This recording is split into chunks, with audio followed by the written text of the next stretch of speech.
All right, this is the continuation of Earthside Orbs, the interface, the payloads, and the language of Mudras.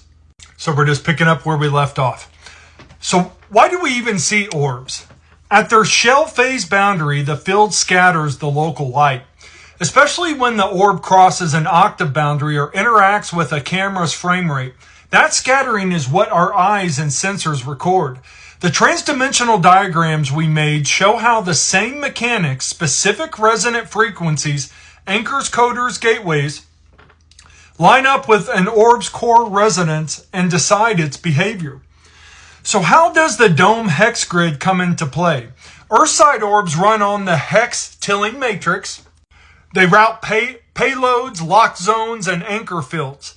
Oh, lock zone is where you have a high energy between the nodes that are touching on the grid itself. The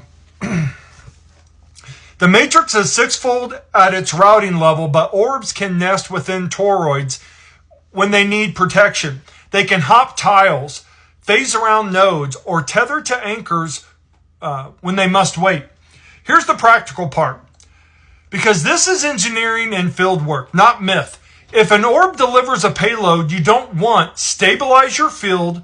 Heart coherence matters. Change your environment or create a timed protocol. Payloads need local phase lock to attack. Break that synchronization and the payload can't latch. Now let me fold this back into the promise that I started with this series. We're here to deconstruct the fear of death. Once you can tell the difference between Earthside orbs and local field agents, payload carriers, and chameleon translators, and soul orbs, okay? The Merkaba animating core inside your chest. The Merkaba animating the soul in the chest. And what do I mean by that? Why does your heart pump? It's pumping because the blood is creating a vortex. A Merkaba, all right? Two flows going opposing directions. That's called a toroidal sphere. Oh, what do you know? What powers the toroidal sphere? What animates your body? It's your soul orb. We all have our own individual soul orbs. That's how we come in and out of the realms and these bodies. Whenever we leave these bodies, that's why these bodies quit working, because our soul orbs literally leave. And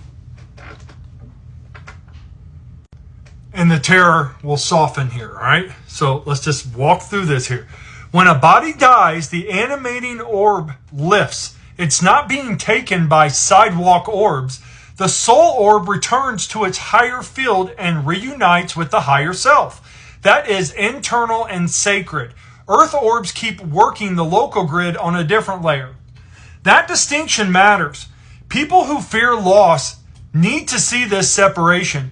Death is the return of the Merkaba to the larger field. And the lights you see in the sky during funerary hours are usually infrastructure agents doing their jobs, not soul itself. This is exactly what regression accounts, past life regression, that Dr. Michael Newton documented, consistently describe orientation, reunion, life review, learning, and planning. All of these experiences in the book are about the soul orb and its reunion. If you've read any of Dr. Michael Newton's past life regression books, where he puts people in a state of hypnosis where they connect to their superego, which is the soul tether, right? And so he is able to, and they call it past life regression, but there's no such thing as past lives because everything is happening right now. And so many people don't understand that. Let me explain what I mean. All right, everyone always thinks of now incorrectly, and so that's why it's so hard, because everyone thinks in third dimension linear thought, right? Let's say this cucumber is what we call now, okay? This is called now. These are slices of now. So when we think of coming in and out of time, and when we reincarnate into bodies, we don't necessarily, there is no such thing as time. So, it's a snake eating its tail. And so you can, if you're reincarnating, everyone thinks you're going back to the future. That's not what that means. It means you're going to go to whatever time that is going to best help you. Because everything exists right now, right? Let me give you another example. This is called now. All these little slides in this slide projector is all of reality that could ever be anything. Every single individual slide is a now. All this together, though, is also called now. This is what now is. So Dr. Michael Newton, he's passed away now, of course, but he had an extremely long career, right? He had tens of thousands of patients that he did this past life regression, is what he called it. This process to connect to the higher self. Every single one of them, when they are in the spirit realm, when they're under hypnosis, and some of these people will be talking dead languages, 5,000 year ago dead language and stuff. Like, they don't even remember it. They record them and then they get to see it afterwards, right? But all those lives are happening right now, in the now, right now. And what does all of them report? If they go to the spirit realm in their hypnosis, if that's part of their specific session that they end up going there, what do every single one of them report? Every single one. The spirit realm is just orbs. And you have the center orb, the core, that is a specific color. Why does Josh have different colors here?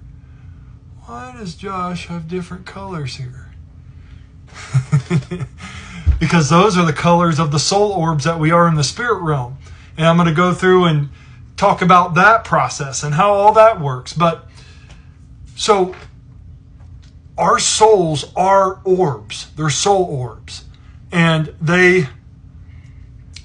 when we come down, and I remember coming down the portal, and I think that's why I had the night terrors when I was a kid, and I was horrified around my birthday every year, because I would start going and seeing this portal, and I didn't realize it until probably a couple of years ago what it actually was.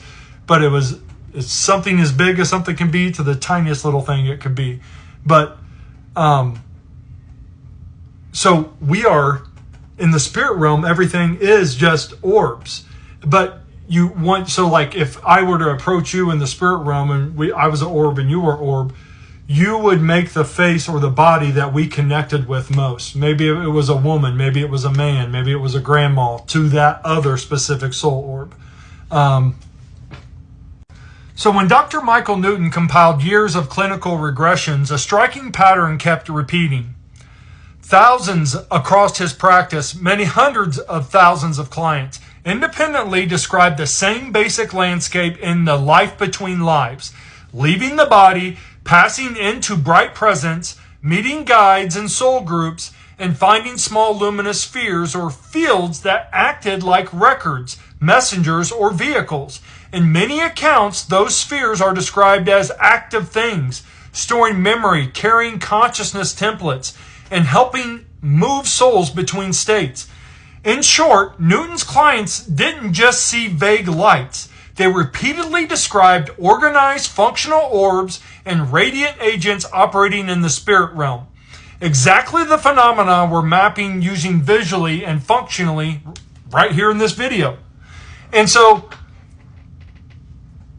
it might take a while for this to connect for you, but that's how we come in and out of all these lives all the time.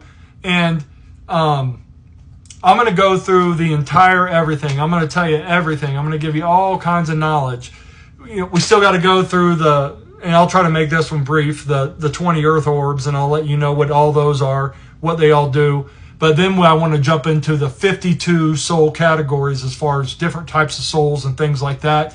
And then I want to go into the actual architecture of the spirit realm, how it all works. That way there's zero questions you can have. I'm also going to go into how you always travel with the same soul group, so you'll never, ever have to miss anyone. You always get to be with them. Hope you have a great night. Love you guys. Namaste.